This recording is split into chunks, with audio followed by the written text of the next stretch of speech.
제가 다른 교회에 있을 때 일입니다. 하루는 새로 이제 등록한 할머니이신데 그 집이 이제 다른 집으로 이사를 가서 목사님들을 모시고 교역자들을 이제 모시고 이사 예배를 드린다고 그 집에 가게 됐습니다. 그런데 이제 그 성도님께서 이제 교역자 몇 분 중에 이제 남자분 중에 할 일이 좀 있다고 한 2명 정도 옷을 좀 편하게 입고 왔으면 좋겠다라고 부탁을 하시는 겁니다. 그래서 이제 다른 교역자들은 다 이렇게 정장을 입고 가는데 저하고 다른 부목사님은 이제 다른 부목사님 저하고 부목사님하고 둘이서는 예배를 드리러 가는데 옷을 이제 정장을 안 입고 추리링을 입고 이렇게 갔습니다. 그 집에 도착해서 이제 예배를 드리려고 안방에 이제 들어가는데 그 집의 천장에 뭐가 매달려 있는 겁니다. 저는 그런 것을 처음 보았는데 천장에 이렇게 끈으로 북어가 정중앙에 매달려 있는 겁니다. 그래서 이제 저게 뭔가 싶어서 물어보았더니 원래 이제 이 집에 이분 말고 이사 간 그분이 점 보는 걸 좋아하고 이런 미신적인 거 이런 거에 푹 빠진 사람인데 이사를 가면서 그 북어를 안 떼고 그대로 두고 갔다는 것입니다.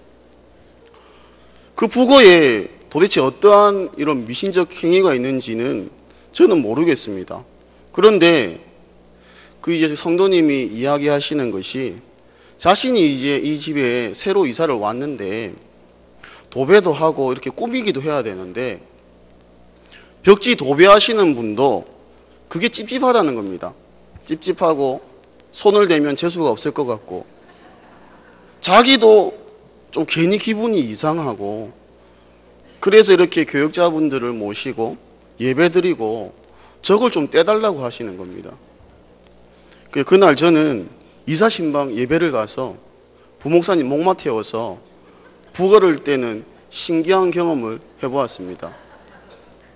오늘 성경을 보니까 이스라엘과 블레셋 사람들이 전쟁을 하는 것을 볼 수가 있습니다. 그런데 2절을 보니까 블레셋 사람들이 이스라엘을 대하여 전열을 벌이니라. 그 둘이 싸우다가 이스라엘이 블레셋 사람들 앞에서 패하여 그들에게 전쟁에서 죽임을 당한 군사가 4,000명 가량이라 라고 말씀합니다. 이 사사기 시대에도 볼 수 있듯이 이 블레셋은 오랜 기간 동안 이스라엘을 괴롭히고 침략합니다. 그런데 오늘 본문에서도 이스라엘과 이 전쟁을 하는데 이 1차적으로 싸운 이 전쟁의 이 싸움의 결과가 이스라엘이 패배하였고 그 패배한 것 중에서도 이 1차 전쟁에서만 죽임을 당한 군사가 4,000명 정도라는 것입니다. 원래 이 이스라엘은 이렇게 유목민족입니다. 다른 어떠한 한 지역에 정착을 해서 살아가는 그런 사람들이 아니고 그들의 이 짐승들을 데리고 가축들을 데리고 이 지역 저 지역으로 다니면서 생활하는 사람들이었습니다. 이런 이들이 애굽에서 긴 시간 동안 노예 생활을 하고 모세를 통하여서 출애굽과 광야 생활을 거치며 다시 하나님이 약속하신 그러한 땅 가나안에 들어감으로써 마침내 정착 생활을 하는 것을 볼 수 있습니다. 하지만 이런 그들은 결코 이 전쟁이나 싸움에 능하거나 그러한 강한 자들이 아닙니다. 하지만 이러한 이스라엘이 애굽을 탈출하고 광야에서도 그들을 지키며 약속의 땅 가나안에 들어와서 강대한 아낙 자손 등과 같은 이러한 이방 민족을 몰아내고 그들의 터전을 가꿀 수 있었던 것은 다른 어떠한 것도 아닌 그들의 능력도 아니고 그들의 싸움 기술도 아닌 바로 하나님의 인도하심과 보호하심 오직 하나님의 능력이었음을 성경을 통해서 찾아볼 수 있습니다.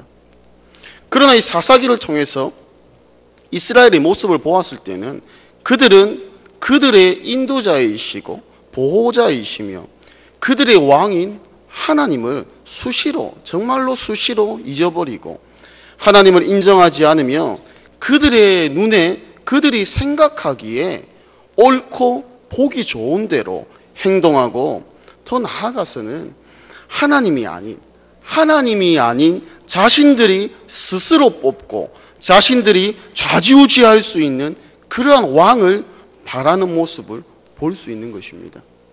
이러한 영적으로 무너지고 하나님을 인정하지 않는 이들이 블레셋과 이 전쟁을 하였을 때에 그들의 인도자이시고 힘이 되시는 하나님이 함께 하시지 않기에 그들은 이 블레셋에게 패하게 되는 겁니다.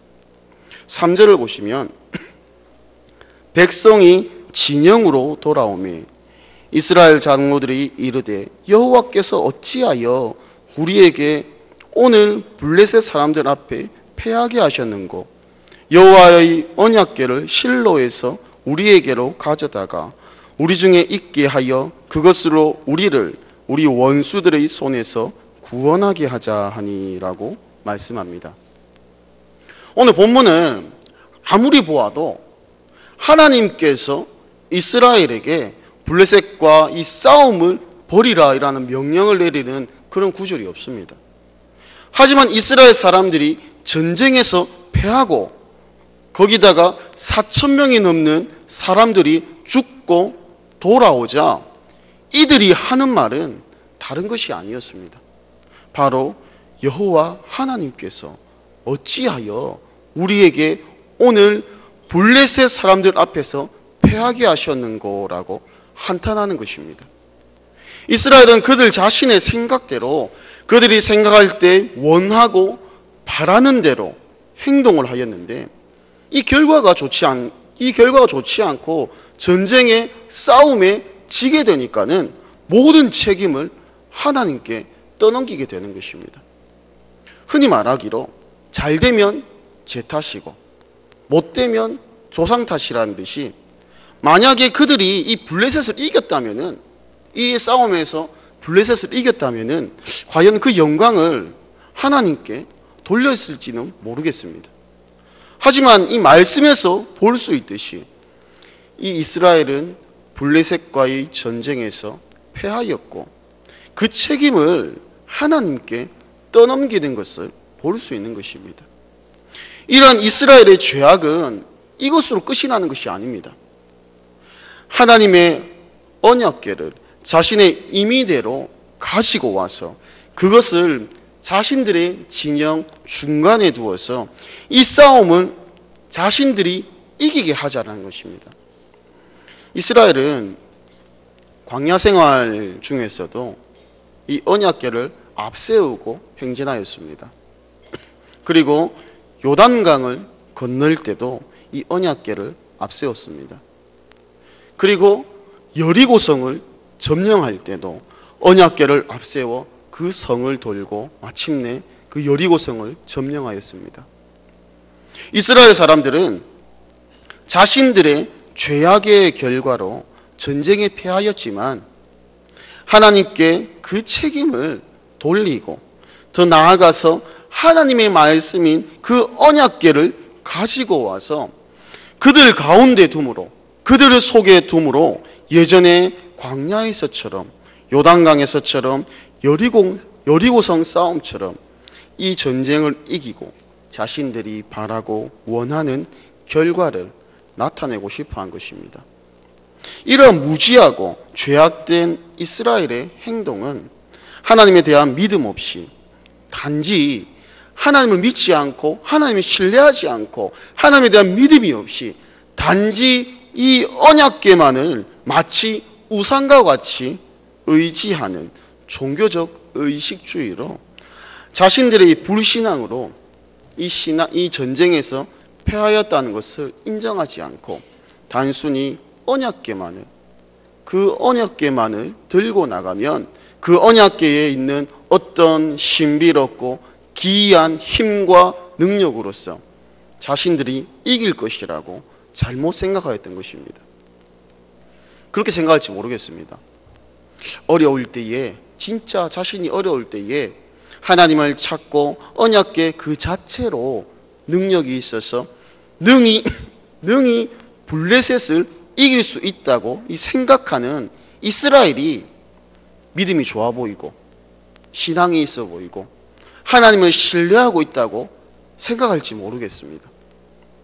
하지만 이것은 하나님을 믿고 하나님을 신뢰하고 하나님을 따르는 것이 아니라 형식주의적이고 주술적인 그러한 믿음으로 언약궤를 가지고 오므로 이 하나님을 우상과 동일시하였고 자신들의 개인적인 이러한 목적을 이루기 위하여서 하나님을 하나의 수단으로 대하였다는 것입니다.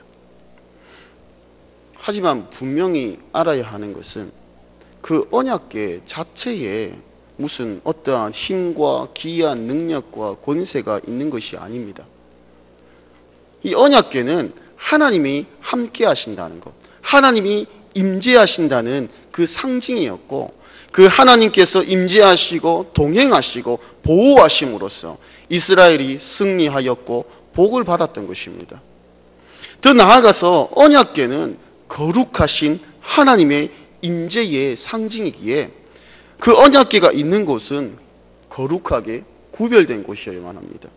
하지만 이들은 그러한 것을 생각지도 않고 오직 이 전쟁에 이 싸움의 승리에 이용할 생각만으로 언약궤를 가지고 왔고 동일하게 하나님을 무시하고 대하였다는 것입니다. 5절을 보시면 여호와의 언약궤가 진영에 들어올 때에 온 이스라엘이 큰 소리로 외치며 땅이 울린지라라고 말씀합니다.